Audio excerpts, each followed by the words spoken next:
Memoirs of a Geisha by Arthur Golden. Read for you by Renee Rousseau.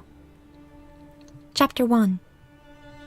Suppose that you and I were sitting in a quiet room overlooking a garden, chatting and sipping at our cups of green tea, while we talked about something that had happened a long while ago. And I said to you, that afternoon when I met so-and-so was the very best afternoon of my life, and also the very worst afternoon. I expect you might put down your teacup and say, well now, which was it? Was it the best or the worst? Because it can't possibly have been both. Ordinarily I'd have to laugh at myself and agree with you. But the truth is that the afternoon when I met Mr. Tanaka Ichiro really was the best and the worst of my life. He seemed so fascinating to me. Even the fish smell on his hands was a kind of perfume. If I had never known him, I'm sure I would not have become a geisha. I wasn't born and raised to be a Kyoto geisha. I wasn't even born in Kyoto. I'm a fisherman's daughter from a little town called Yoroido on the Sea of Japan. In all my life I've never told more than a handful of people anything at all about Yoroido, or about the house in which I grew up, or about my mother and father or my older sister, and certainly not about how I became a geisha, or what it was like to be one. Most people would much rather carry on with their fantasies that my mother and grandmother were geisha, and that I began my training in dance when I was weaned from the breast, and so on. As a matter of fact, one day, many years ago, I was pouring a cup of sake for a man who happened to mention that he had been in Yoroido only the previous week. Well, I felt as a bird must feel when it has flown across the ocean and comes upon a creature that knows its nest. I was so shocked I couldn't stop myself from saying, "Yoroido! Why, that's where I grew up!" This poor man! His face went through the most remarkable series of changes.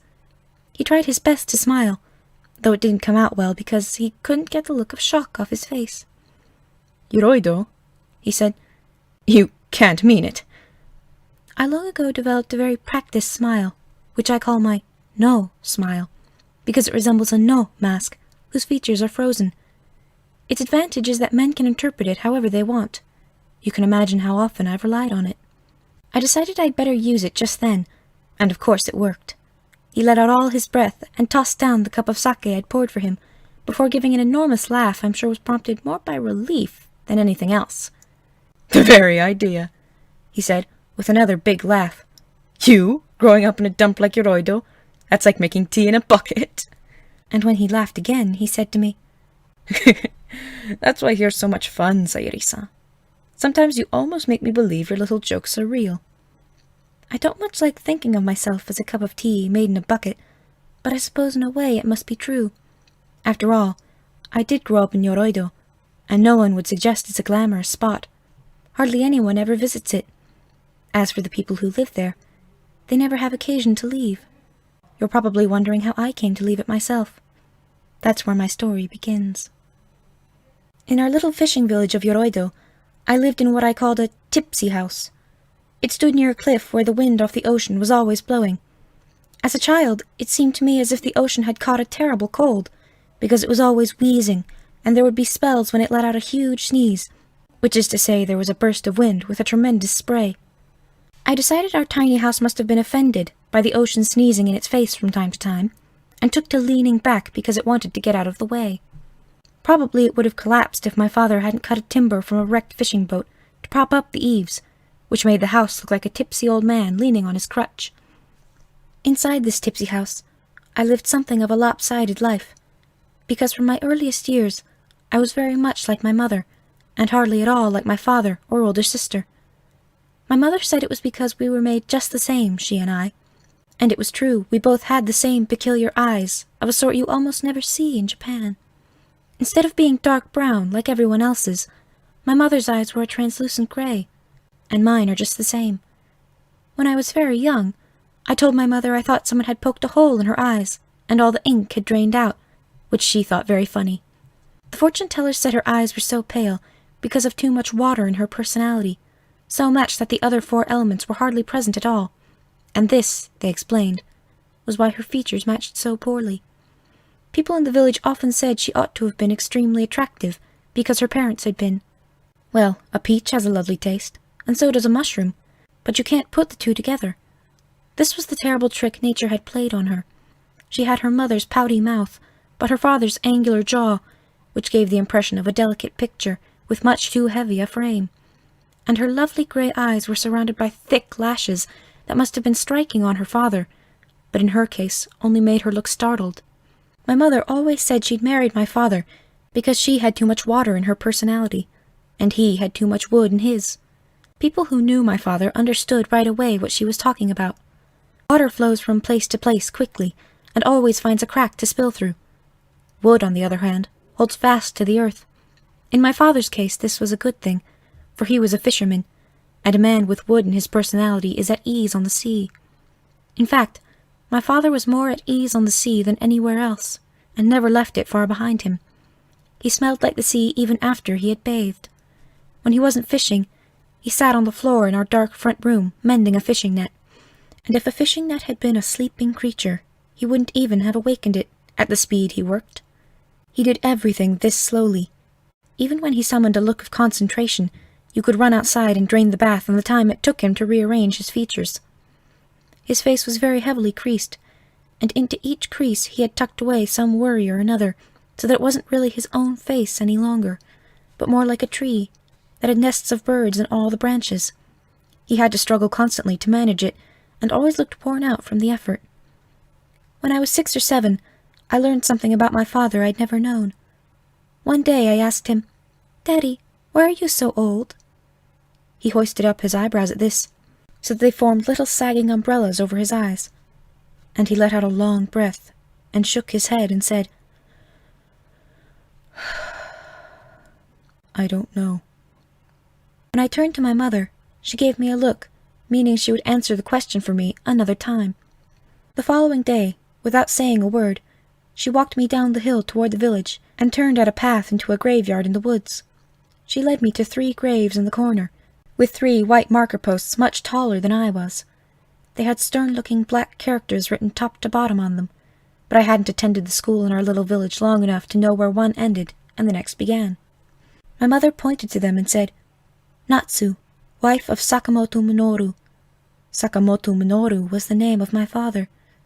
Died aged 24, in the 19th year of Meiji. Then she pointed to the next one. Jinichiro, son of Sakamoto Minoru, died aged 6, in the 19th year of Meiji. And to the next one, which was identical, except for the name, Masao, and the age, which was 3. It took me a while to understand that my father had been married before, a long time ago, and that his whole family had died. I went back to those graves not long afterward, and found as I stood there that sadness was a very heavy thing. My body weighed twice what it had only a moment earlier, as if those graves were pulling me down toward them. With all this water and all this wood, the 2 of them ought to have made a good balance, and produced children with the proper arrangement of elements. I'm sure it was a surprise to them that they ended up with 1 of each. For it wasn't just that I resembled my mother, and had even inherited her unusual eyes. My sister, Satsu, was as much like my father as anyone could be. Satsu was 6 years older than me, and of course, being older, she could do things I couldn't do. But Satsu had a remarkable quality for doing everything in a way that seemed like a complete accident. For example, if you asked her to pour a bowl of soup from a pot on the stove, she would get the job done, but in a way that looked like she'd spilled it into the bowl just by luck. One time she even cut herself with a fish, and I don't mean with a knife she was using to clean a fish. She was carrying a fish wrapped in paper up the hill from the village, when it slid out and fell against her leg, in such a way as to cut her with one of its fins. Our parents might have had other children besides Satsu and me, particularly since my father hoped for a boy to fish with him, but when I was 7, my mother grew terribly ill, with what was probably bone cancer, though at the time I had no idea what was wrong. Her only escape from discomfort was to sleep, which she began to do the way a cat does, which is to say, more or less constantly. As the months passed, she slept most of the time, and soon began to groan whenever she was awake. I knew something in her was changing quickly, but because of so much water in her personality, this didn't seem worrisome to me. Sometimes she grew thin in a matter of months, but grew strong again just as quickly. But by the time I was 9, the bones in her face had begun to protrude, and she never gained weight again afterward. I didn't realize the water was draining out of her because of her illness. Just as seaweed is naturally soggy, you see, but turns brittle as it dries, my mother was giving up more and more of her essence. Then, one afternoon, I was sitting on the pitted floor of our dark front room, singing to a cricket I'd found that morning, when a voice called out at the door, "Oi, open up, it's Dr. Mura." Dr. Mura came to our fishing village once a week, and had made a point of walking up the hill to check on my mother ever since her illness had begun. My father was at home that day because a terrible storm was coming. He sat in his usual spot on the floor, with his two big spider-like hands tangled up in a fishing net. But he took a moment to point his eyes at me and raise one of his fingers. This meant he wanted me to answer the door. Dr. Mura was a very important man, or so we believed in our village. He had studied in Tokyo, and reportedly knew more Chinese characters than anyone. He was far too proud to notice a creature like me. When I opened the door for him, he slipped out of his shoes and stepped right past me into the house.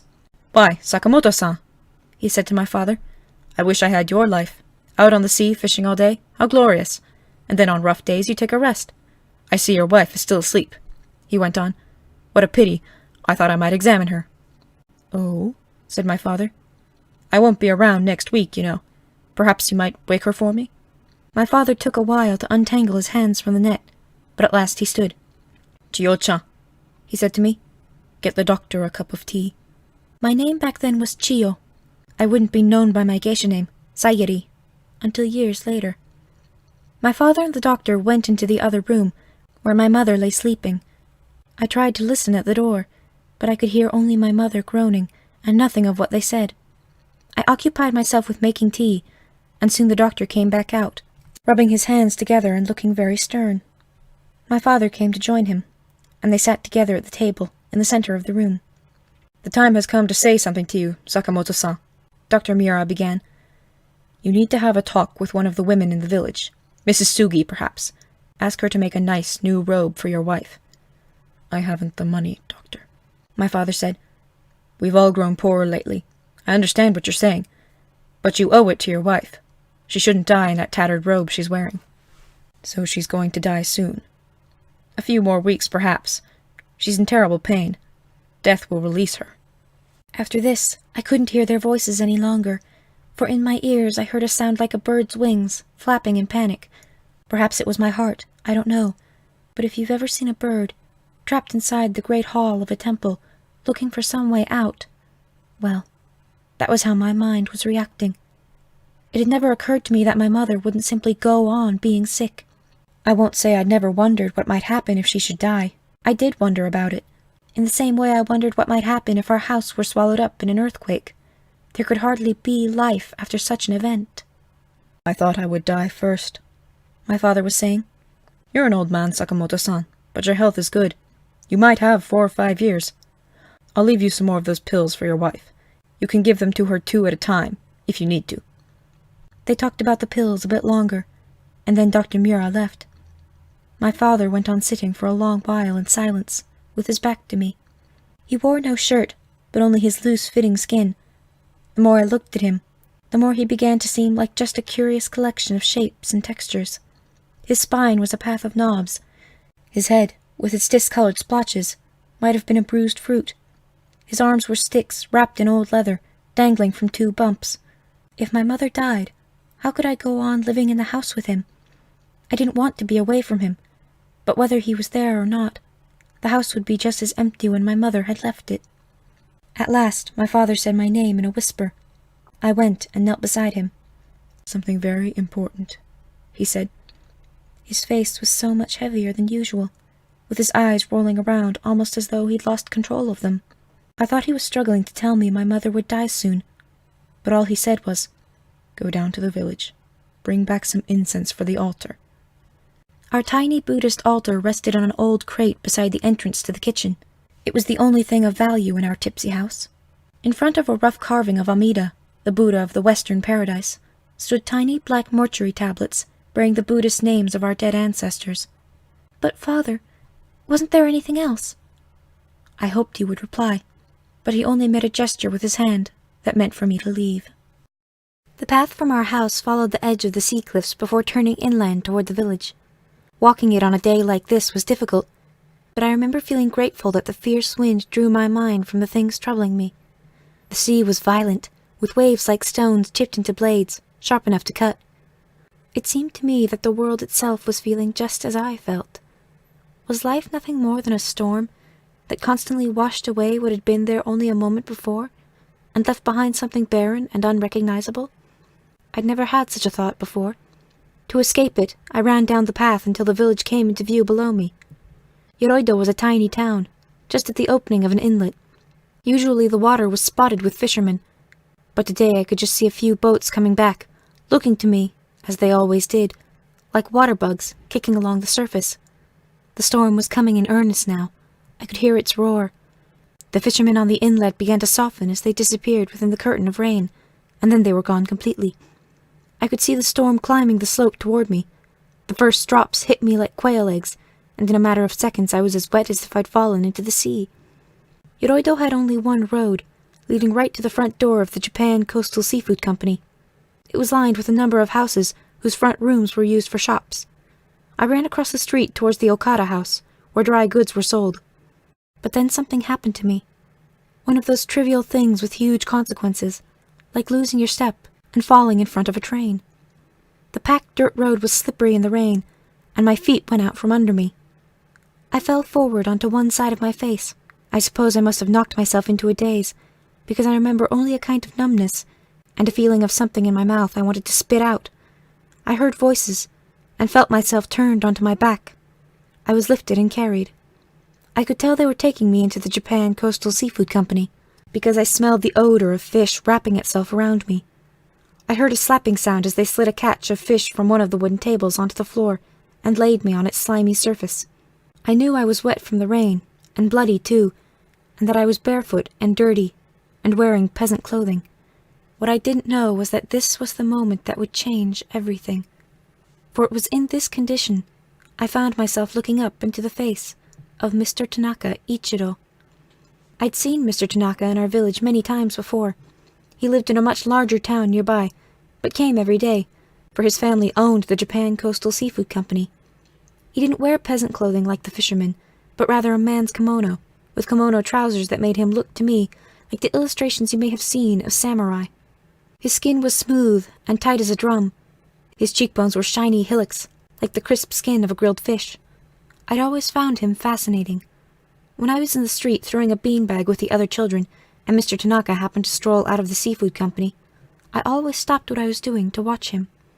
I lay there on that slimy table, while Mr. Tanaka examined my lip, pulling it down with his fingers and tipping my head this way and that. All at once he caught sight of my grey eyes, which were fixed on his face with such fascination I couldn't pretend I hadn't been staring at him. He didn't give me a sneer, as if to say that I was an impudent girl, and he didn't look away as if it made no difference where I looked or what I thought. We stared at each other for a long moment, so long it gave me a chill, even there in the muggy air of the seafood company. "I know you," he said at last. "You're old Sakamoto's little girl." Even as a child I could tell that Mr. Tanaka saw the world around him as it really was. He never wore the dazed look of my father. To me, he seemed to see the sap bleeding from the trunks of the pine trees, and the circle of brightness in the sky where the sun was smothered by clouds. He lived in the world that was visible, even if it didn't always please him to be there. I knew he noticed the trees, and the mud, and the children in the street, but I had no reason to believe he'd ever noticed me. Perhaps this is why, when he spoke to me, tears came stinging to my eyes. Mr. Tanaka raised me into a sitting position. I thought he was going to tell me to leave, but instead he said, "Don't swallow that blood, little girl, unless you want to make a stone in your stomach. I'd spit it onto the floor if I were you." "A girl's blood, Mr. Tanaka?" said one of the men. "Here, where we bring the fish?" Fishermen are terribly superstitious, you see. They especially don't like women to have anything to do with fishing. One man in our village, Mr. Yamamura, found his daughter playing in his boat one morning. He beat her with a stick, and then washed out the boat with sake and lye so strong it bleached streaks of coloring from the wood. Even this wasn't enough. Mr. Yamamura had the Shinto priest come and bless it. All this because his daughter had done nothing more than play where the fish are caught. And here, Mr. Tanaka was suggesting I spit blood onto the floor of the room where the fish were cleaned. "If you're afraid her spit might wash away some of the fish guts," said Mr. Tanaka, "take them home with you. I've got plenty more." "It isn't the fish guts, sir." I'd say her blood will be the cleanest thing to hit this floor since you or I were born. Go ahead," Mr. Tanaka said, this time talking to me. "Spit it out." There I sat on that slimy table, uncertain what to do. I thought it would be terrible to disobey Mr. Tanaka, but I'm not sure I would have found the courage to spit if one of the men hadn't leaned to the side and pressed a finger against one nostril to blow his nose onto the floor. After seeing this, I couldn't bear to hold anything in my mouth a moment longer, and spat out the blood, just as Mr. Tanaka had told me to. All the men walked away in disgust, except Mr. Tanaka's assistant, named Sugi. Mr. Tanaka told him to go and fetch Dr. Mura. "I don't know where to find him," said Sugi, though what he really meant, I think, was that he wasn't interested in helping. I told Mr. Tanaka the doctor had been at our house a few minutes earlier. "Where is your house?" Mr. Tanaka asked me. "It's the little tipsy house up on the cliffs." "What do you mean, tipsy house?" "It's the one that leans to the side, like it's had too much to drink." Mr. Tanaka didn't seem to know what to make of this. "Well, Sugi, walk up towards Sakamoto's tipsy house and look for Dr. Mura. You won't have trouble finding him. Just listen for the sound of his patients screaming when he pokes them." I imagined Mr. Tanaka would go back to his work after Sugi had left, but instead he stood near the table a long while, looking at me. I felt my face beginning to burn. Finally he said something I thought was very clever. "You've got an eggplant on your face, little daughter of Sakamoto." He went to a drawer and took out a small mirror to show it to me. My lip was swollen and blue, just as he'd said. "But what I really want to know," he went on, "is how you came to have such extraordinary eyes, and why you don't look more like your father." "The eyes are my mother's," I said. "But as for my father, he's so wrinkled, I've never known what he really looks like." "You'll be wrinkled yourself one day." "But some of his wrinkles are the way he's made," I said. "The back of his head is as old as the front, but it's as smooth as an egg." "That isn't a respectful thing to say about your father," Mr. Tanaka told me. "But I suppose it's true." Then he said something that made my face flush so red, I'm sure my lips looked pale. "So how did a wrinkled old man with an egg for a head father a beautiful girl like you?" "In the years since, I've been called beautiful more often than I can remember, though of course, geisha are always called beautiful, even those who aren't. But when Mr. Tanaka said it to me, before I'd ever heard of such a thing as a geisha, I could almost believe it was true." After Dr. Mura attended to my lip, and I bought the incense my father had sent me for, I walked home in a state of such agitation, I don't think there could have been more activity inside me if I'd been an anthill. I would have had an easier time if my emotions had all pulled me in the same direction, but it wasn't so simple. I'd been blown about like a scrap of paper in the wind, somewhere between the various thoughts about my mother, somewhere past the discomfort in my lip. There nestled a pleasant thought I tried again and again to bring into focus. It was about Mr. Tanaka. I stopped on the cliffs and gazed out to sea, where the waves, even after the storm, were still like sharpened stones, and the sky had taken on the brown tone of mud. I made sure no one was watching me, and then clutched the incense to my chest and said Mr. Tanaka's name to the whistling wind over and over, until I felt satisfied I'd heard the music in every syllable. I know it sounds foolish of me, and indeed it was, but I was only a confused little girl. After we'd finished our dinner, and my father had gone to the village to watch the other fishermen play Japanese chess, Satsu and I cleaned the kitchen in silence. I tried to remember how Mr. Tanaka had made me feel, but in the cold quiet of the house it had slipped away from me. Instead, I felt a persistent, icy dread at the thought of my mother's illness. I found myself wondering how long it would be until she was buried out in the village graveyard, along with my father's other family. What would become of me afterward? With my mother dead, Satsu would act in her place, I supposed. I watched my sister scrub the iron pot that had cooked our soup, but even though it was right before her, even though her eyes were pointed at the thing, I could tell she wasn't seeing it. She went on scrubbing it long after it was clean. Finally I said to her, "Satsu-san, I don't feel well." "Go outside and heat the bath," she told me, and brushed her unruly hair from her eyes with one of her wet hands. "I don't want a bath," I said. "Satsu, Mommy is going to die. This pot is cracked. Look." "It isn't cracked," I said. "That line has always been there." "But how'd the water get out just then?" "You sloshed it out. I watched you." For a moment I could tell that Satsu was feeling something very strongly, which translated itself onto her face as a look of extreme puzzlement, just as so many of her feelings did. but she said nothing further to me. She only took the pot from the stove and walked toward the door to dump it out.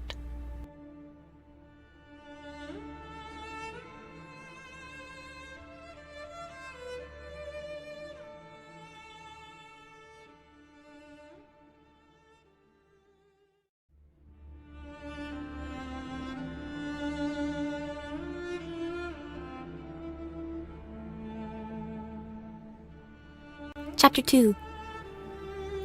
The following morning, to take my mind off my troubles, I went swimming in the pond just inland from our house, amid a grove of pine trees. The children from the village went there most mornings when the weather was right. Satsu came too sometimes, wearing a scratchy bathing dress she'd made from our father's old fishing clothes. It wasn't a very good bathing dress, because it sagged at her chest whenever she bent over, and one of the boys would scream, "Look, you can see Mount Fuji!" But she wore it just the same.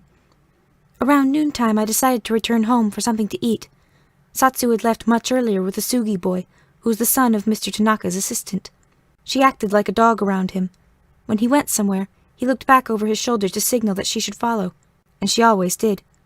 I didn't expect to see her again until dinner time, but as I neared the house, I caught sight of her on the path ahead of me, leaning against a tree. If you'd seen what was happening, you might have understood it right away. But I was only a little girl. Satsu had her scratchy bathing dress around her shoulders, and the Sugi boy was playing around with her Mount Fujis, as the boys called them. Ever since our mother first became ill, my sister had grown a bit pudgy. Her breasts were every bit as unruly as her hair. What amazed me most was that their unruliness appeared to be the very thing the Sugi boy found fascinating about them. He jiggled them with his hand, and pushed them to one side to watch them swing back and settle against her chest. I knew I shouldn't be spying, but I couldn't think what else to do with myself while the path ahead of me was blocked. And then suddenly I heard a man's voice behind me say, "Chio-chan, why are you squatting there behind that tree?" Considering that I was a little girl of 9, coming from a pond where I'd been swimming, and considering that as yet I had no shapes or textures on my body to conceal from anyone, well, it's easy to guess what I was wearing. When I turned, still squatting on the path, and covering my nakedness with my arms as best I could, there stood Mr. Tanaka.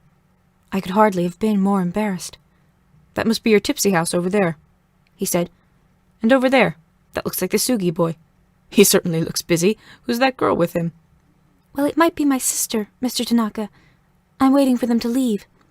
Mr. Tanaka cupped his hands around his mouth and shouted, and then I heard the sound of the Sugi boy running away down the path.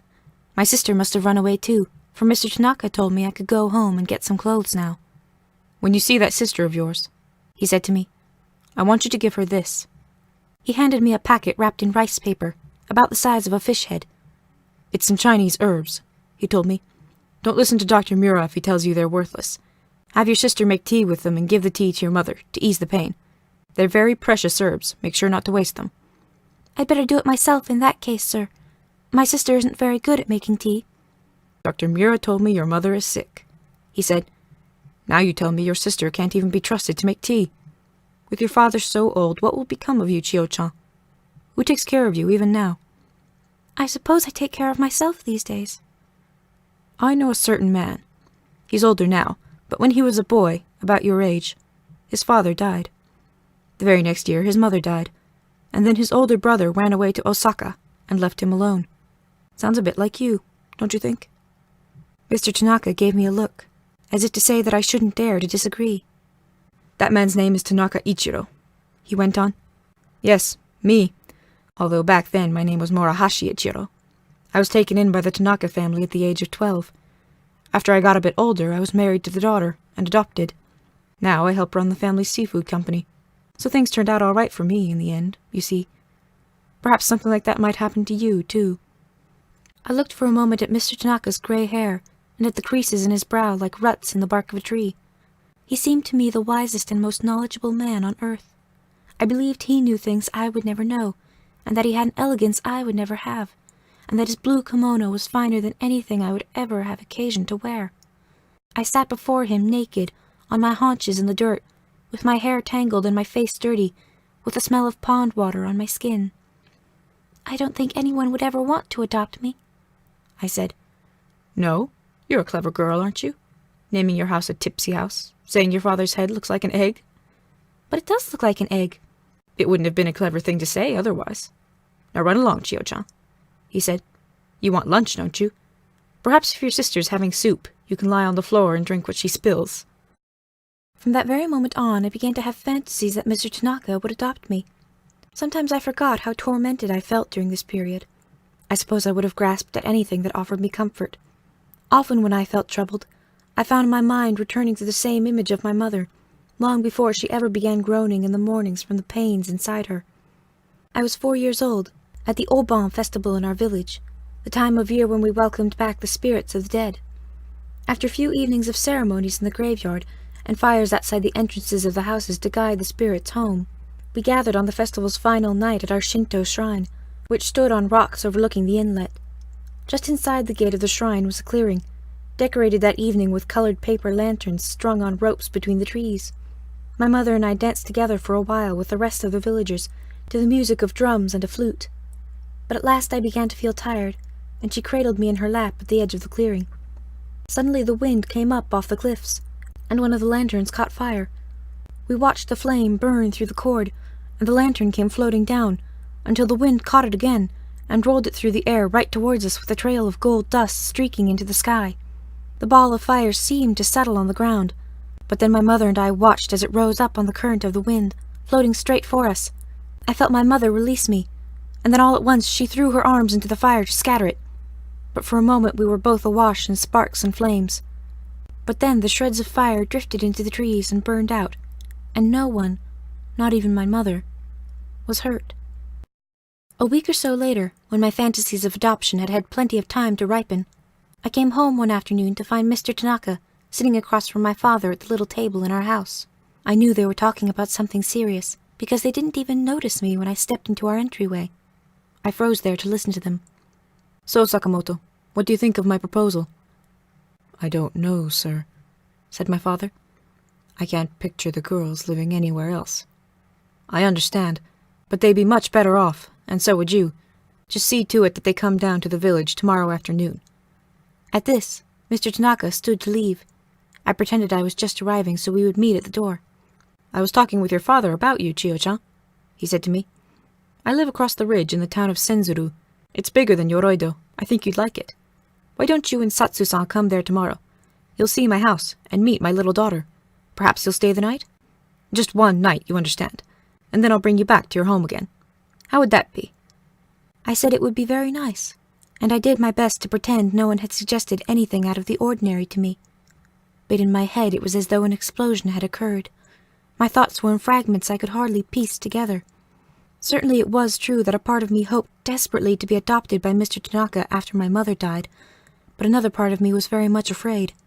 I felt horribly ashamed for even imagining I might live somewhere besides my tipsy house. After Mr. Tanaka had left, I tried to busy myself in the kitchen, but I felt a bit like Satsu, for I could hardly see the things before me. I don't know how much time passed. At length I heard my father making a sniffling noise, which I took to be crying, and which made my face burn with shame. When I finally forced myself to glance his way, I saw him with his hands already tangled up in one of his fishing nets, but standing at the doorway leading into the back room, where my mother lay in the full sun, with the sheets stuck to her like skin. The next day, in preparation for meeting Mr. Tanaka in the village, I scrubbed my dirty ankles and soaked for a while in our bath, which had once been the boiler compartment from an old steam engine someone had abandoned in our village. The top had been sawed off, and the inside lined with wood. I sat a long while looking out to sea, and feeling very independent, for I was about to see something of the world outside our little village for the first time in my life. When Satsu and I reached the Japan Coastal Seafood Company, we watched the fishermen unloading their catches at the pier. My father was among them, grabbing fish with his bony hands and dropping them into baskets. At one point he looked toward me and Satsu, and then afterward wiped his face on the sleeve of his shirt. Somehow his features looked heavier to me than usual. The men carried the full baskets to Mr. Tanaka's horse-drawn wagon and arranged them in the back. I climbed up on the wheel to watch. Mostly the fish stared out with glassy eyes, but every so often one would move its mouth, which seemed to me like a little scream. I tried to reassure them by saying, "You're going to the town of Senzuru, little fishies. Everything will be okay." I didn't see what good it would do to tell them the truth. At length, Mr. Tanaka came out into the street and told Satsu and me to climb onto the bench of the wagon with him. I sat in the middle, close enough to feel the fabric of Mr. Tanaka's kimono against my hand. I couldn't help blushing at this. Satsu was looking right at me, but she didn't seem to notice anything, and wore her usual muddled expression. I passed much of the trip looking back at the fish as they sloshed around in their baskets. When we climbed up over the ridge leaving Yoroido, the wheel passed over a rock, and the wagon tipped to one side quite suddenly. One of the sea bass was thrown out and hit the ground so hard it was jolted back to life. To see it flopping and gasping was more than I could bear. I turned back around with tears in my eyes, and though I tried to hide them from Mr. Tanaka, he noticed them anyway. After he had retrieved the fish and we were on our way again, he asked me what was the matter. "The poor fish," I said. "They're like my wife. They're mostly dead when she sees them, but if she has to cook a crab or anything still alive, she grows teary-eyed and sings to them." Mr. Tanaka taught me a little song, really almost a sort of prayer, that I thought his wife had invented. She sang it for crabs, but we changed the words for the fish. "Suzuki, yo Suzuki, Jobutsu shite kure." Little bass, oh little bass, speed yourself to Buddhahood. Then he taught me another song, a lullaby I'd never heard before. We sang it to a flounder in the back, lying in a low basket by itself, with its 2 button eyes on the side of its head shifting around. "Nemuru yo ii kare yo, niwa yo makiba ni, tori mo hitsuji mo, mina memureba, hoshi wa mado kara, jin no hikari yo, sosuko, kono yoru." Go to sleep, you good flounder, when all are sleeping, even the birds and the sheep, in the gardens and in the fields. The stars this evening will pour their silver light from the window. We topped the ridge a few moments later, and the town of Senzuru came into view below us. The day was drab, everything in shades of grey. It was my first look at the world outside Yoroido, and I didn't think I'd missed much. I could see the thatched roofs of the town around an inlet, amid dull hills, and beyond them the metal-coloured sea, broken with shards of white. Inland, the landscape might have been attractive, but for the train tracks running across it like a scar. Senzuru was mainly a dirty, smelly town. Even the ocean had a terrible odour, as if all the fish in it were rotting. Around the legs of the pier, pieces of vegetables bobbed like the jellyfish in our little inlet. The boats were scratched up, some of their timbers cracked. They looked to me as if they'd been fighting with one another. Satsu and I sat a long while on the pier, until at length Mr. Tanaka called us inside the Japan Coastal Seafood Company's headquarters and led us down a long corridor. The corridor couldn't have smelled more strongly of fish guts if we had actually been inside a fish. But down at the end, to my surprise, was an office, lovely to my 9-year-old eyes. Inside the doorway, Satsu and I stood in our bare feet on a slimy floor of stone. Before us, a step led to a platform covered with tatami mats. Perhaps this is what impressed me so. The raised flooring made everything look grander. In any case, I considered it the most beautiful room I'd ever seen, though it makes me laugh now to think that the office of a fish wholesaler in a tiny town on the Japan Sea could have made such an impression on anyone. On the platform sat an old woman on a cushion, who rose when she saw us and came down to the edge to arrange herself on her knees. She was old and cranky-looking, and I don't think you could ever meet anyone who fidgeted more. When she wasn't smoothing her kimono, she was wiping something from the corner of her eye, or scratching her nose, all the while sighing as though she felt very sorry there was so much fidgeting to be done. Mr. Tanaka said to her, "This is Chiyo-chan and her older sister, Satsu-san." I gave a little bow, to which Mrs. Fidget responded with a nod. Then she gave the biggest sigh she'd given yet, and began to pick with one hand at a crusty patch on her neck. I would have liked to look away, but her eyes were fixed on mine. "Well, you're Satsu-san, are you?" she said, but she was still looking right at me. "I'm Satsu," said my sister. "When were you born?" Satsu still seemed unsure which of us Mrs. Fidget was addressing, so I answered for her. "She's the year of the cow," I said. The old woman reached out and patted me with her fingers, but she did it in a most peculiar way, by poking me several times in the jaw. I knew she meant it as a pat because she wore a kindly look. "This one's rather pretty, isn't she? Such unusual eyes, and you can see that she's clever. Just look at her forehead." Here she turned to my sister again and said, "Now then, the year of the cow, 15 years old, the planet Venus, 6, white. Come a bit closer." Satsu did as she was told. Mrs. Fidget began to examine her face, not only with her eyes but with her fingertips. She spent a long while checking Satsu's nose from different angles, and her ears. She pinched the lobes a number of times, then gave a grunt to indicate she was done with Satsu, and turned to me. "You're the year of the monkey. I can tell it just looking at you. What a great deal of water you have. 8, white, the planet Saturn, and a very attractive girl you are. Come closer." Now she proceeded to do the same thing to me, pinching my ears and so on. I kept thinking of how she'd scratched at the crusty patch on her neck with these same fingers. Soon she got to her feet and came down onto the stone floor where we stood. She took a while getting her crooked feet into her zori, but finally turned toward Mr. Tanaka and gave him a look he seemed to understand at once, because he left the room, closing the door behind him. Mrs. Fidget untied the peasant shirt Satsu was wearing and removed it. She moved Satsu's bosoms around a bit, looked under her arms, and then turned her around and looked at her back. I was in such a state of shock I could barely bring myself to watch. I'd certainly seen Satsu naked before, but the way Mrs. Fidget handled her body seemed even more indecent to me than when she had held her bathing dress up for the Sugi boy. Then, as if she hadn't done enough already, Mrs. Fidget yanked Satsu's pants to the floor, looked her up and down, and turned her around, facing front again. "Step out of your pants," she said. Satsu's face was more confused than I'd seen it in a long while, but she stepped out of her pants and left them on the slimy stone floor. Mrs. Fidget took her by the shoulders and seated her on the platform. Satsu was completely naked. I'm sure she had no more idea why she should be sitting there than I did. But she had no time to wonder about it either, for in an instant Mrs. Fidget had put her hands on Satsu's knees and spread them apart, and without a moment's hesitation she reached her hand between Satsu's legs. After this I could no longer bring myself to watch. I think Satsu must have resisted, for Mrs. Fidget gave a shout, and at the same moment I heard a loud slap, which was Mrs. Fidget smacking Satsu in the leg, as I could tell later from the red mark there. In a moment Mrs. Fidget was done, and told Satsu to put her clothes back on. While she was dressing, Satsu gave a big sniff. She may have been crying, but I didn't dare look at her. Next Mrs. Fidget came straight at me, and in a moment my own pants were down around my knees, and my shirt was taken off just as Satsu's had been.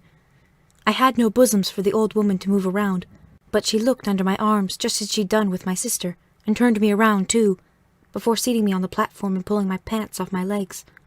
I was terribly frightened of what she would do, and when she tried to spread my knees apart, she had to slap me on the leg just as she'd slapped Satsu, which made my throat begin to burn from holding back my tears.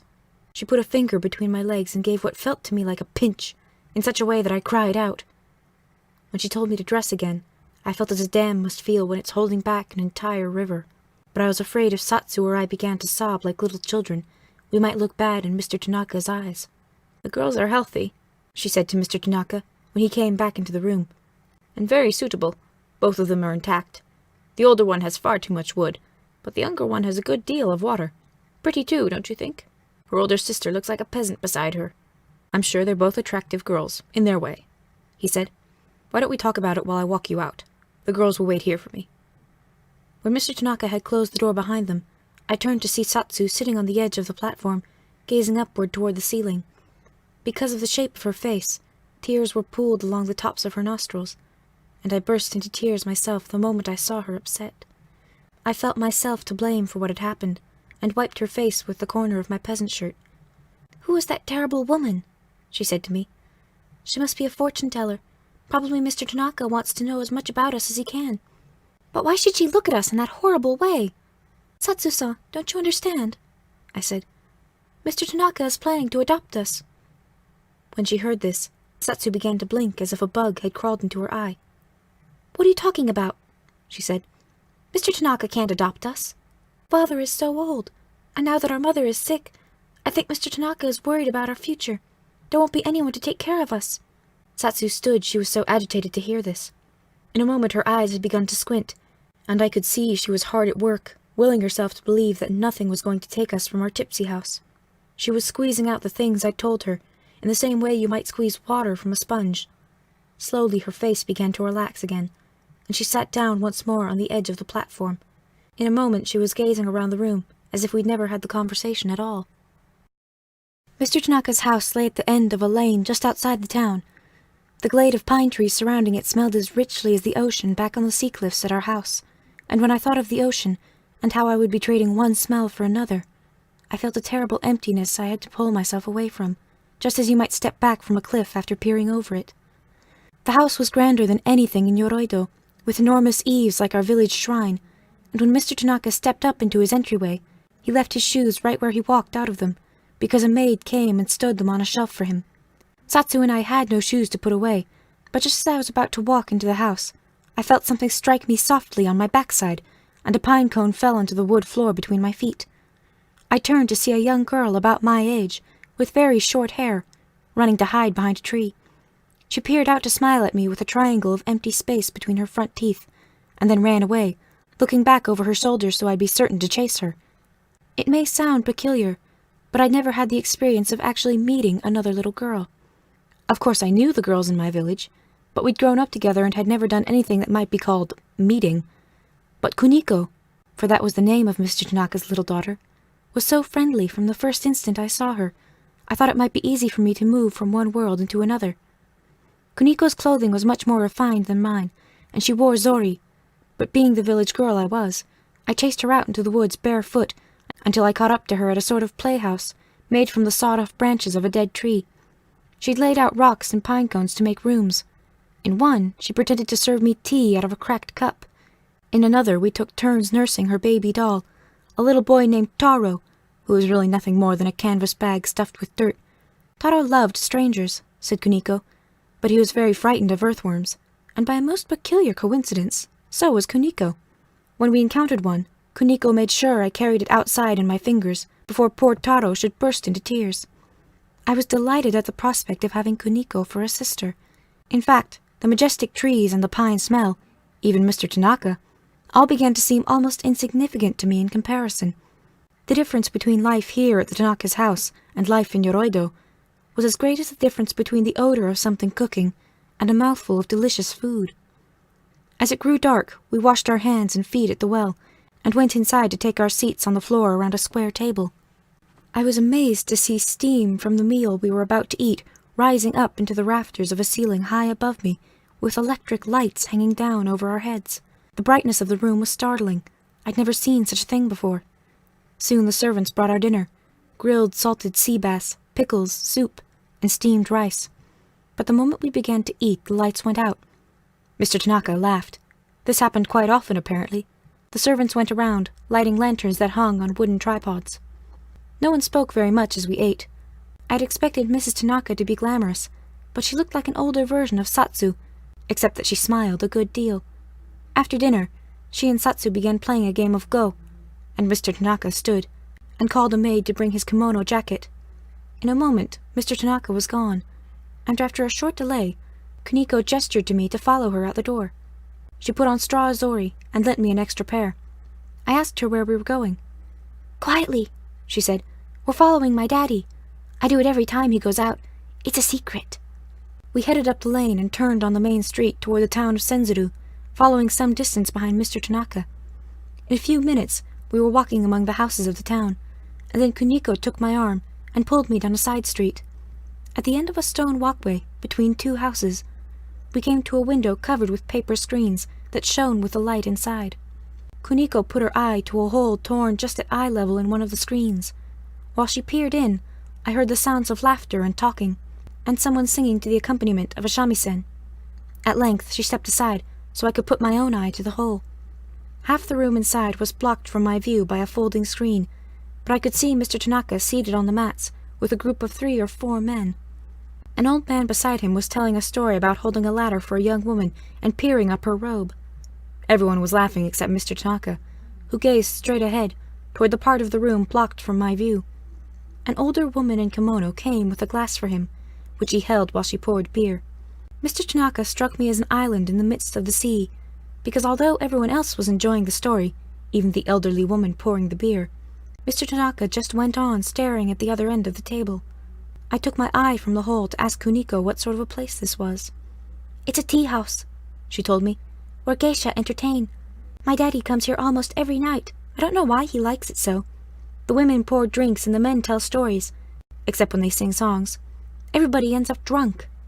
I put my eye back to the hole in time to see a shadow crossing the wall, and then a woman came into view. Her hair was ornamented with the dangling green bloom of a willow, and she wore a soft pink kimono with white flowers like cutouts all over it. The broad obi tied about her middle was orange and yellow. I'd never seen such elegant clothing. None of the women in Yoroido owned anything more sophisticated than a cotton robe, or perhaps linen, with a simple pattern in indigo. But unlike her clothing, the woman herself wasn't lovely at all. Her teeth protruded so badly that her lips didn't quite cover them, and the narrowness of her head made me wonder if she'd been pressed between two boards as a baby. You may think me cruel to describe her so harshly, but it struck me as odd that even though no one could have called her a beauty, Mr. Tanaka's eyes were fixed on her like a rag on a hook. He went on watching her while everyone else laughed, and when she knelt beside him to pour a few more drops of beer into his glass, she looked up at him in a way that suggested they knew each other very well. Kuniko took another turn peeking through the hole, and then we went back to her house and sat together in the bath at the edge of the pine forest. The sky was extravagant with stars, except for the half blocked by limbs above me. I could have sat much longer trying to understand all I'd seen that day and the changes confronting me, but Kuniko had grown so sleepy in the hot water that the servants soon came to help us out. Satsu was snoring already when Kuniko and I lay down on our futons beside her, with our bodies pressed together and our arms intertwined. A warm feeling of gladness began to swell inside me, and I whispered to Kuniko, "Did you know I'm going to come and live with you?" I thought the news would shock her into opening her eyes, or maybe even sitting up, but it didn't rouse her from her slumber. She let out a groan, and then a moment later her breath was warm and moist, with the rattle of sleep in it.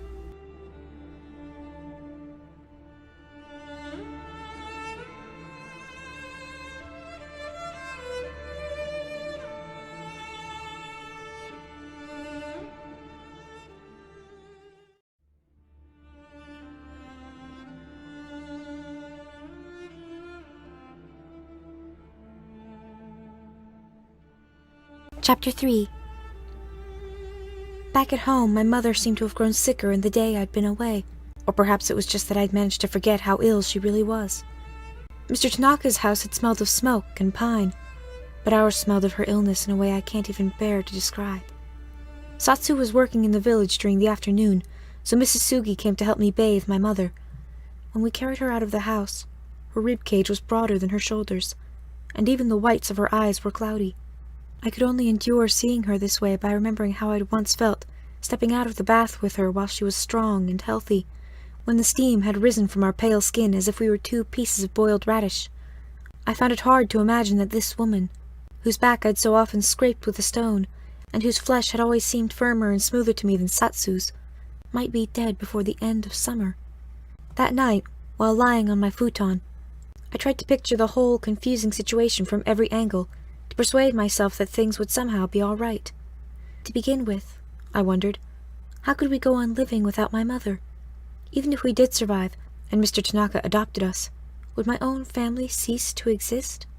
Finally, I decided Mr. Tanaka wouldn't adopt just my sister and me, but my father as well. He couldn't expect my father to live alone, after all. Usually I couldn't fall asleep until I'd managed to convince myself this was true, with the result that I didn't sleep much during those weeks, and mornings were a blur. On one of these mornings during the heat of the summer, I was on my way back from fetching a packet of tea in the village when I heard a crunching noise behind me. It turned out to be Mr. Sugi, Mr. Tanaka's assistant, running up the path. When he reached me, he took a long while to catch his breath, huffing and holding his side as if he'd just run all the way from Senzuru. He was red and shiny like a snapper, though the day hadn't grown hot yet. Finally, he said, "Mr. Tanaka wants you and your sister to come down to the village as soon as you can." I thought it odd that my father hadn't gone out fishing that morning. Now I knew why. Today was the day. "And my father?" I asked. "Did Mr. Tanaka say anything about him?" "Just get along, Chio-chan," he told me. "Go and fetch your sister." I didn't like this, but I ran up to the house and found my father sitting at the table, digging grime out of a rut in the wood with one of his fingernails. Satsu was putting slivers of charcoal into the stove. It seemed as though the two of them were waiting for something horrible to happen.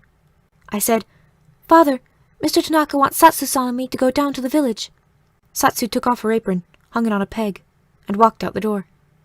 My father didn't answer, but blinked a few times, staring at the point where Satsu had been. Then he turned his eyes heavily toward the floor and gave a nod. I heard my mother cry out in her sleep from the back room. Satsu was almost to the village before I caught up with her. I'd imagined this day for weeks already, but I'd never expected to feel as frightened as I did. Satsu didn't seem to realize this trip to the village was any different from one she might have made the day before. She hadn't even bothered to clean the charcoal off her hands. While wiping her hair away, she ended up with a smudge on her face. I didn't want her to meet Mr. Tanaka in this condition, so I reached up to rub off the mark, as our mother might have done. Satsu knocked my hand away. Outside the Japan Coastal Seafood Company, I bowed and said good morning to Mr. Tanaka, expecting he would be happy to see us. Instead, he was strangely cold. I suppose this should have been my first clue that things weren't going to happen just the way I'd imagined. When he led us to his horse-drawn wagon, I decided he probably wanted to drive us to his house, so his wife and daughter would be in the room when he told us about our adoption. "Mr. Sugi will be riding in the front with me," he said. "So you and Shizu-san had better get into the back." That's just what he said.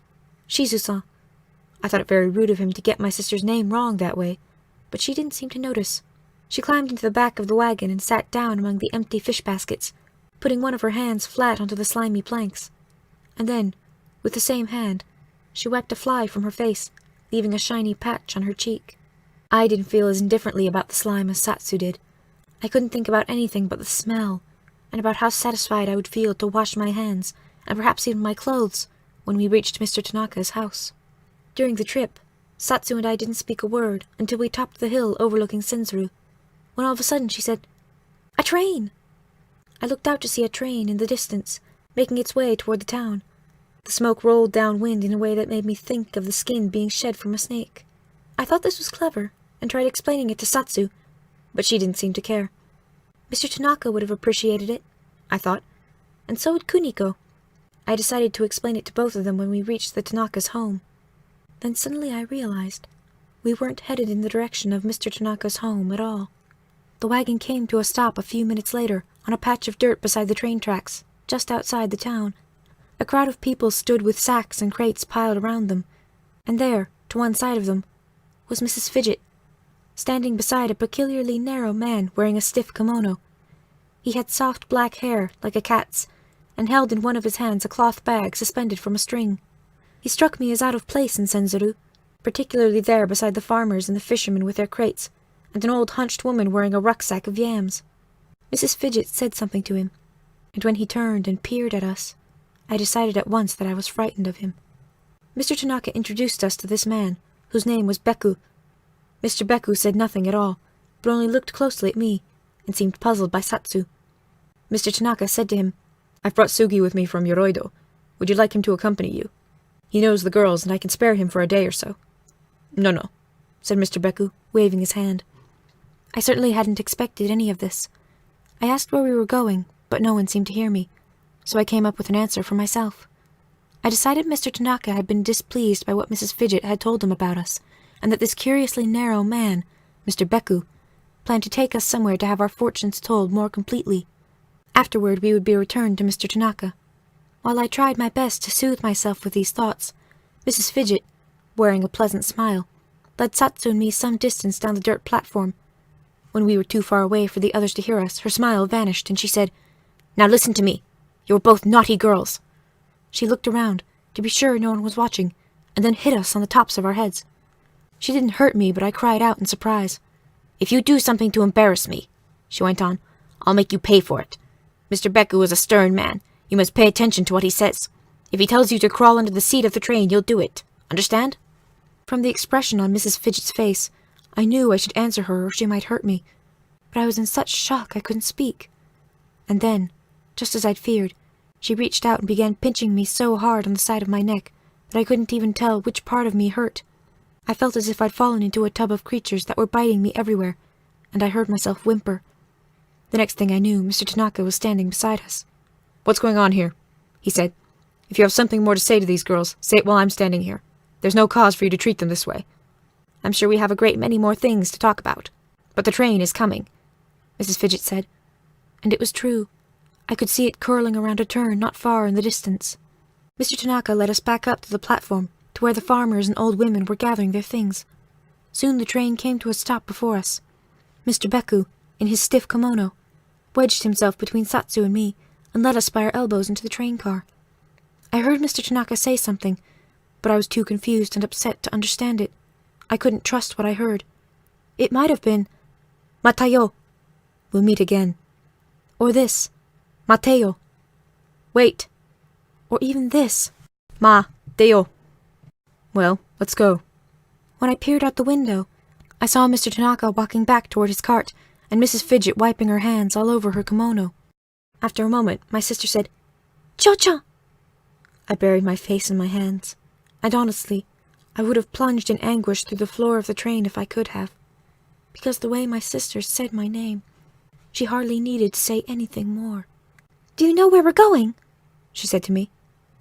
I think all she wanted was a yes or no answer. Probably it didn't matter to her what our destination was, so long as someone knew what was happening. But of course I didn't. I asked the narrow man, Mr. Beku, but he paid me no attention. He was still staring at Satsu as if he had never seen anything like her before. Finally he squeezed his face into a look of disgust and said, Fish! What a stench, the both of you! He took a comb from his drawstring bag and began tearing it through her hair. I'm certain he must have hurt her, but I could see that watching the countryside pass by outside the window hurt her even more. In a moment Satsu's lips turned down like a baby's, and she began to cry.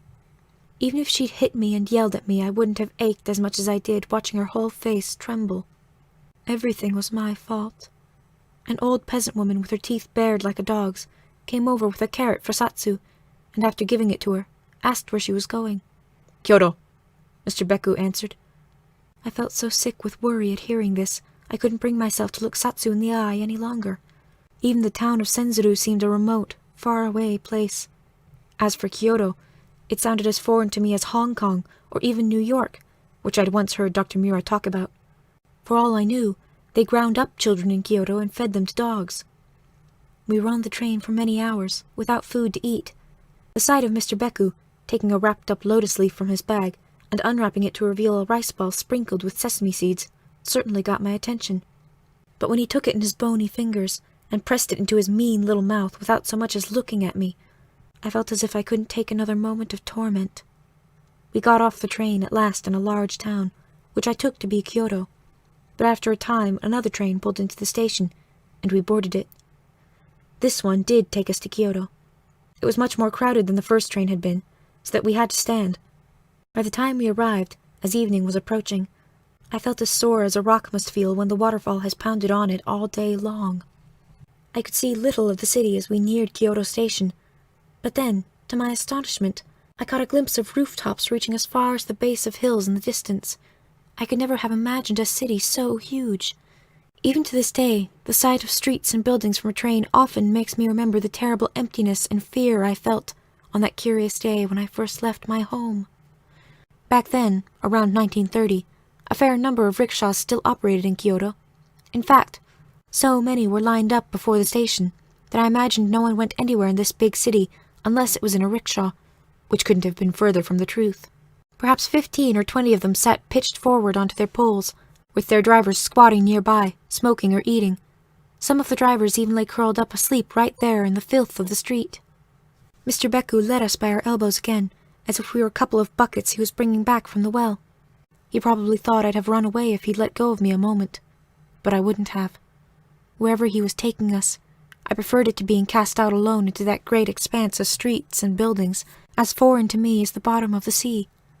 We climbed into a rickshaw, with Mr. Beku squeezed tightly on the bench between us. He was a good deal bonier, under that kimono even, than I suspected. We pitched back as the driver raised the poles, and then Mr. Beku said, "Tominaga-cho, in Gion." The driver said nothing in reply, but gave the rickshaw a tug to get it moving, and then set off at a trot. After a block or two, I worked up my courage and said to Mr. Beku, "Won't you please tell us where we're going?" He didn't look as if he would reply, but after a moment he said, "To your new home." At this, my eyes filled with tears. I heard Satsu weeping on the other side of Mr. Beku, and was just about to let out a sob of my own, when Mr. Beku suddenly struck her, and she let out a loud gasp. I bit my lips and stopped myself so quickly from crying any further that I think the tears themselves may have come to a halt as they slid down my cheeks. Soon we turned onto an avenue that seemed as broad as the whole village of Yoroido. I could hardly see the other side for all the people, bicycles, cars, and trucks. I'd never seen a car before. I'd seen photographs, but I remembered being surprised at how... well, cruel is the way they looked to me in my frightened state, as though they were designed more to hurt people than to help them. All my senses were assaulted. Trucks rumbled past so close I could smell the scorched rubber odor of their tires. I heard a horrible screech, which turned out to be a streetcar on tracks in the center of the avenue. I felt terrified as evening settled in around us, but I was never so astonished by anything in my life as by my first glimpse of city lights. I'd never even seen electricity except during part of our dinner at Mr. Tanaka's house. Here, windows were lit along the buildings upstairs and down, and the people on the sidewalks stood under puddles of yellow glow. I could see pinpoints even at the far reaches of the avenue. We turned onto another street, and I saw for the first time the Minamiza Theater, standing on the opposite side of a bridge ahead of us. Its tiled roof was so grand, I thought it was a palace. At length, the rickshaw turned down an alley of wooden houses. The way they were all packed together, they seemed to share one continuous facade, which once again gave me the terrible feeling of being lost. I watched women in kimono rushing around in a great hurry on the little street. They looked very elegant to me, though as I later learned they were mostly maids. When we came to a halt before a doorway, Mr. Beku instructed me to get out. He climbed out behind me, and then, as if the day hadn't been difficult enough, the worst thing of all happened. For when Satsu tried to get out as well, Mr. Beku turned and pushed her back with his long arm. "Stay there," he said to her. "You're going elsewhere." I looked at Satsu, and Satsu looked at me. It may have been the first time we'd ever completely understood each other's feelings, but it lasted only a moment. The next thing I knew, my eyes had welled up with tears so much I could scarcely see. I felt myself being dragged backward by Mr. Beku. I heard women's voices and quite a bit of commotion. I was on the point of throwing myself onto the street, when suddenly Satsu's mouth fell open at something she saw in the doorway behind me. I was in a narrow entryway with an ancient-looking well on one side and a few plants on the other. Mr. Beku had dragged me inside, and now he pulled me up onto my feet. There, on the step of the entryway, just slipping her feet into her lacquered zori, stood an exquisitely beautiful woman, wearing a kimono lovelier than anything I'd ever imagined. I'd been impressed by the kimono worn by the young buck-toothed geisha in Mr. Tanaka's village of Senzuru, but this one was a water blue, with swirling lines in ivory to mimic the current in a stream. Glistening silver trout tumbled in the current, and the surface of the water was ringed with gold wherever the soft green leaves of a tree touched it. I had no doubt the gown was woven of purest silk, and so was the obi, embroidered in pale greens and yellows. And her clothing wasn't the only extraordinary thing about her. Her face was painted a kind of rich white, like the wall of a cloud when lit by the sun. Her hair, fashioned into lobes, gleamed as darkly as lacquer, and was decorated with ornaments carved out of amber, and with a bar from which tiny silver strips dangled, shimmering as she moved. This was my first glance of Hatsumomo. At the time, she was one of the most renowned geisha in the district of Gion, though of course I didn't know any of this then. She was a petite woman. The top of her hairstyle reached no higher than Mr. Beku's shoulder. I was so startled by her appearance that I forgot my manners, not that I had developed very good manners yet, and stared directly at her face. She was smiling at me, though not in a kindly way, and then she said, "Mr. Beku, could you take out the garbage later? I'd like to be on my way." There was no garbage in the entryway. She was talking about me. Mr. Beku said he thought Hatsumomo had enough room to pass. "You may not mind being so close to her," said Hatsumomo, "but when I see filth on one side of the street, I cross to the other." Suddenly an older woman, tall and knobby like a bamboo pole, appeared in the doorway behind her. "I don't know how anyone puts up with you, Hatsumomo-san," said the woman, but she gestured for Mr. Beku to pull me onto the street again, which he did. After this, she stepped down into the entryway very awkwardly, for one of her hips jutted out and made it difficult for her to walk, and crossed to a tiny cabinet on the wall. She took from it something that looked to me like a piece of flint, along with a rectangular stone, like the kind fishermen use to sharpen their knives, and then stood behind Hatsumomo and struck the flint against the stone, causing a little cluster of sparks to jump onto Hatsumomo's back. I didn't understand this at all, but you see, geisha are more superstitious even than fishermen. A geisha will never go out for the evening until someone has sparked a flint on her back for good luck. After this, Hatsumomo walked away, using such tiny steps that she seemed to glide along, with the bottom of her kimono fluttering just a bit. I didn't know that she was a geisha at the time, for she was worlds above the creature I'd seen in Senzaru a few weeks earlier. I decided she must have been some sort of stage performer.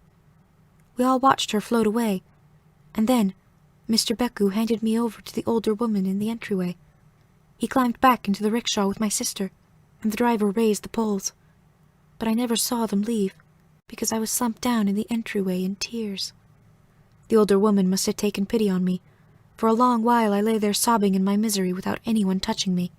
I even heard her shush up a maid who came from inside the house to speak with her. At length she helped me to my feet, and dried my face with a handkerchief she took from one sleeve of her simple grey kimono. Now, little girl, there's no need to worry so. No one's going to cook you." She spoke with the same peculiar accent as Mr. Beku and Hatsumomo. It sounded so different from the Japanese spoken in my village that I had a hard time understanding her. But in any case, hers were the kindest words anyone had said to me all day, so I made up my mind to do what she advised. She told me to call her auntie, and then she looked down at me, square in the face, and said in a throaty voice, "Heavens, what startling eyes! You're a lovely girl, aren't you? Mother will be thrilled." I thought at once that the mother of this woman, whoever she was, must be very old, because Auntie's hair, knotted tightly at the back of her head, was mostly grey, with only streaks of black remaining. Auntie led me through the doorway, where I found myself standing on a dirt corridor between two closely spaced structures to a courtyard in the back. One of the structures was a little dwelling, like my house in Yoroido, 2 rooms with floors of dirt. It turned out to be the maid's quarters. The other was a small, elegant house, sitting up on a foundation of stones in such a way that a cat might have crawled underneath it. The corridor between them opened onto the dark sky above, which gave me the feeling that I was standing in something more like a miniature village than a house, especially since I could see several other small wooden buildings down in the courtyard at the end. I didn't know it at the time, but this was a very typical dwelling for the section of Kyoto in which I stood. The buildings in the courtyard, though they gave the impression of another group of tiny houses, were just a small shed for the toilets and a storehouse of 2 levels with a ladder on the outside. The entire dwelling fitted into an area smaller than Mr. Tanaka's home in the courtyard and housed only 8 people, or rather 9, now that I had arrived. After I took in the peculiar arrangement of all the little buildings, I noticed the elegance of the main house. In Yoroido, the wood structures were more grey than brown, and rutted by the salty air. But here, the wood floors and beams gleamed with the yellow light of electric lamps. Opening off the front hallway were sliding doors with paper screens, as well as a staircase that seemed to climb straight up. One of these doors stood open, so that I was able to see a wood cabinet with a Buddhist altar. These elegant rooms turned out to be for the use of the family, and also Hatsumomo, even though, as I would come to understand, she wasn't a family member at all. When family members wanted to go to the courtyard, they didn't walk down the dirt corridor, as the servants did, but had their own ramp of polished wood, running along one side of the house. There were even separate toilets, an upper one for family, and a lower one for servants. I had yet to discover most of these things, though I would learn them within a day or 2. But I stood there in the corridor a long while, wondering what sort of place this was, and feeling very afraid. Auntie had disappeared into the kitchen, and was talking in a hoarse voice to somebody. At length, the somebody came out. She turned out to be a girl about my age, carrying a wooden bucket so heavy with water that she sloshed half of it onto the dirt floor. Her body was narrow, but her face was plump and almost perfectly round, so that she looked to me like a melon on a stick. She was straining to carry the bucket, and her tongue stuck out of her mouth just the way the stem comes out of the top of a pumpkin. As I soon learned, this was a habit of hers. She stuck her tongue out when she stirred her miso soup, or scooped rice into a bowl, or even tied the knot of her robe, and her face was truly so plump and so soft, with that tongue curling out like a pumpkin stem, that within a few days I'd given her the nickname of Pumpkin, which everyone came to call her, even her customers many years later, when she was a geisha in Gion. When she had put down the bucket near me, Pumpkin retracted her tongue, and then brushed a strand of hair behind her ear, while she looked me up and down. I thought she might say something, but she just went on looking, as though she were trying to make up her mind whether or not to take a bite of me. Really, she did seem hungry. And then at last she leaned in and whispered, "Where on earth did you come from?" I didn't think it would help to say that I had come from Yoroido, since her accent was as strange to me as everyone else's. I felt sure she wouldn't recognize the name of my village. I said instead that I'd just arrived. "I thought I would never see another girl my age," she said to me. What's the matter with your eyes?" Just then Auntie came out from the kitchen, and after shooing Pumpkin away, picked up the bucket and a scrap of cloth, and led me down to the courtyard. It had a beautiful, mossy look, with stepping stones leading to a storehouse in the back, but it smelled horrible because of the toilets in the little shed along one side. Auntie told me to undress. I was afraid she might do to me something like what Mrs. Fidget had done, but instead she only poured water over my shoulders and rubbed me down with a rag. Afterwards she gave me a robe, which was nothing more than a coarsely woven cotton in the simplest pattern of dark blue, but it was certainly more elegant than anything I'd ever worn before. An old woman, who turned out to be the cook, came down into the corridor with several elderly maids to peer at me. Auntie told them they would have plenty of time for staring another day, and sent them back to where they'd come from. "Now listen, little girl," Auntie said to me, when we were alone. "I don't even want to know your name yet. The last girl who came, Mother and Granny didn't like her, and she was here only a month. I'm too old to keep learning new names until they've decided they're going to keep you." "What will happen if they don't want to keep me?" I asked. "It's better for you if they keep you." "May I ask, ma'am, what is this place?" "It's an okia," she said. "It's where geisha live. If you work very hard, you'll grow up to be a geisha yourself, but you won't make it as far as next week unless you listen to me very closely, because Mother and Granny are coming down the stairs in just a moment to look at you, and they'd better like what they see. Your job is to bow as low as you can, and don't look them in the eye. The older one, the one we call Granny, has never liked anyone in her life, so don't worry about what she says. If she asks you a question, don't even answer it, for heaven's sake. I'll answer for you. The one you want to impress is Mother. She's not a bad sort, but she cares about only one thing." I didn't have a chance to find out what that one thing was, for I heard a creaking noise coming from the direction of the front entrance hall, and soon the two women came drifting out onto the walkway. I didn't dare look at them, but what I could see out of the corner of my eye made me think of two lovely bundles of silk floating along a stream. In a moment they were hovering on the walkway in front of me, where they sank down and smoothed their kimono across their knees. "Umeko-san," Auntie shouted, for this was the name of the cook. "Bring tea for Granny." "I don't want tea," I heard an angry voice say. "Now, Granny," said a raspier voice, which I took to be Mother's. "You don't have to drink it. Auntie only wants to be sure you're comfortable." "There's no being comfortable with these bones of mine," the old woman grumbled. I heard her taking a breath to say something more, but Auntie interrupted. "This is the new girl, Mother," she said, and gave me a little shove, which I took as a signal to bow. I got onto my knees, and bowed so low I could smell the musty air wafting from beneath the foundation. Then I heard Mother's voice again. "Get up and come closer. I want to have a look at you." I felt certain she was going to say something more to me after I'd approached her, but instead she took from her obi, where she kept it tucked, a pipe with a metal bowl and a long stem made of bamboo. She set it down beside her on the walkway, and then brought from the pocket of her sleeve a drawstring bag of silk, from which she removed a big pinch of tobacco. She packed the tobacco with her little finger, stained the burnt orange color of a roasted yam, and then put the pipe into her mouth, and lit it with a match from a tiny metal box.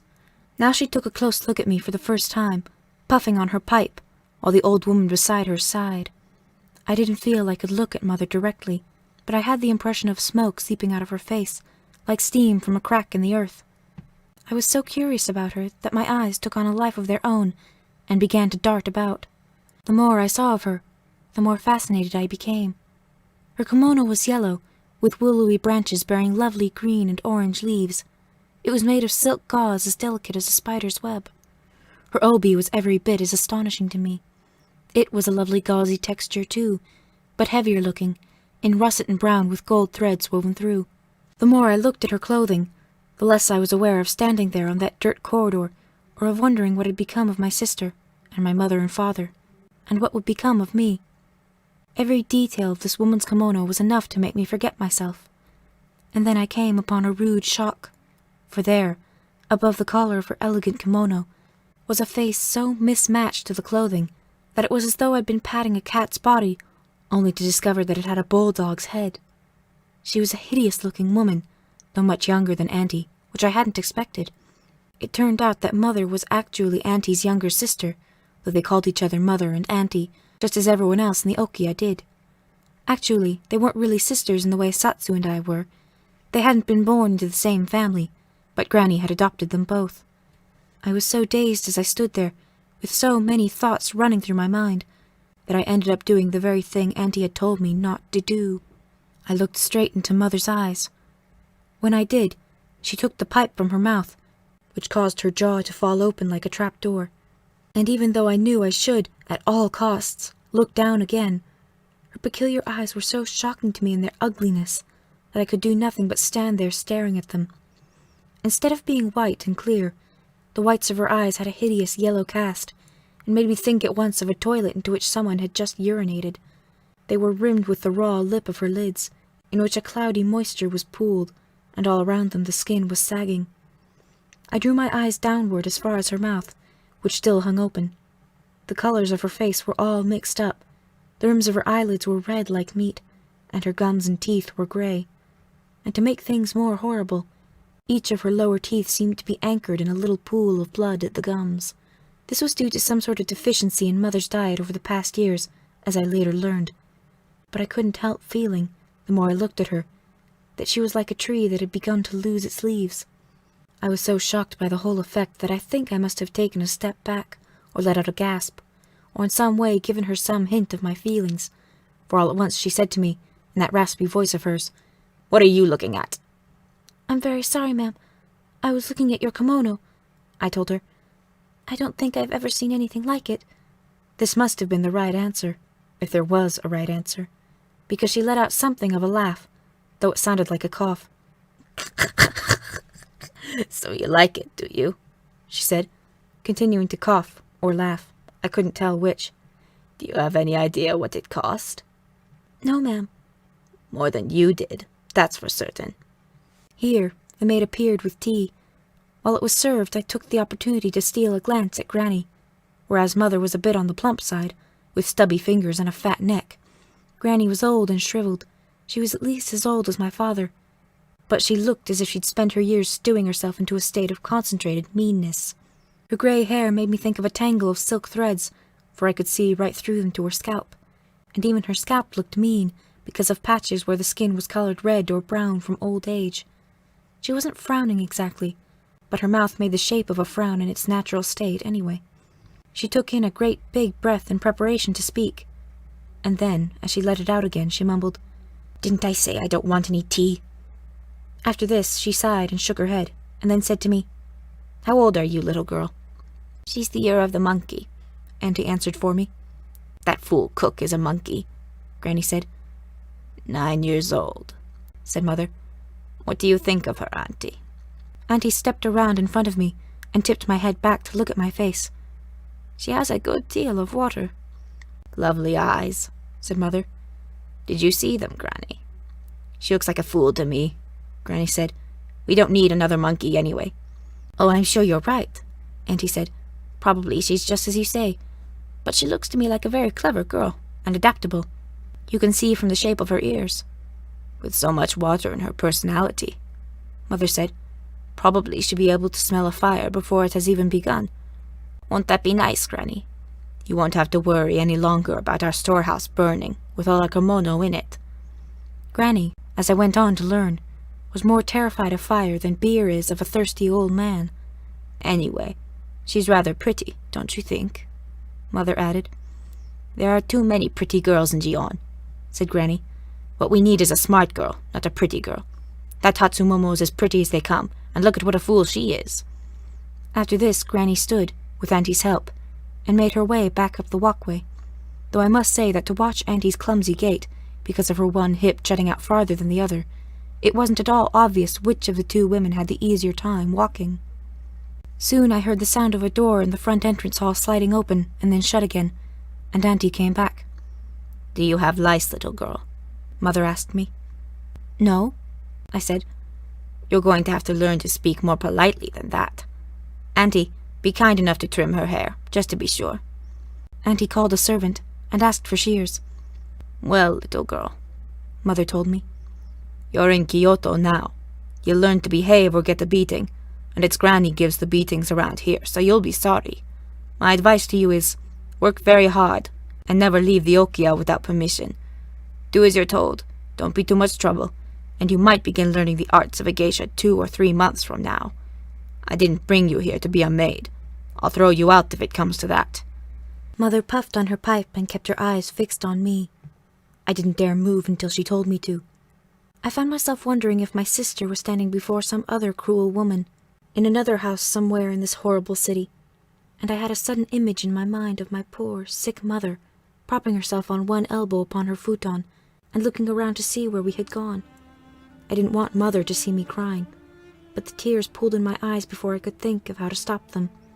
With my vision glazed, Mother's yellow kimono turned softer and softer until it seemed to sparkle. Then she blew out a puff of her smoke, and it disappeared completely.